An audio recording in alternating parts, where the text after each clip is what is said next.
isang librong hiniram mo? Alam mo, Alex, siya unang ako sa pamilyang ito na matagal ng panahon. Kaya mga mag-cherry at hirap magkana. Tatlo sa mga ang tutunandin mo, ang pagkakelit, ang hikalili mo, puro walang mga anak. Kami ng dati. 20 taon kaming kasal. Isa lang ang naging anak namin. Ikaw na. At kayo ni Mike. 8 taon na kayo kasal ngayon, hindi ba? Ilan na naging anak ninyo? Isa. Babae pa. Kaya kailangan natin siya eh. Susan, sigarilyo!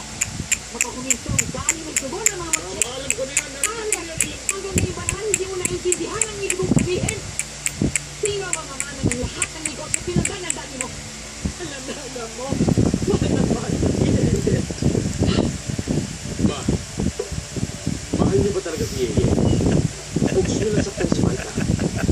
Kaya kayo nagpagalit kay Malta dahil gusto pinakasalan ni babae, pinili mo sa akin. Lumantugtugin na yan, Alex. Ang importante para sa akin ngayon ay ang ating apo. Nasaan ang apo mo? Hindi ba kayo marunong magmahal? Ang gusto ninyo,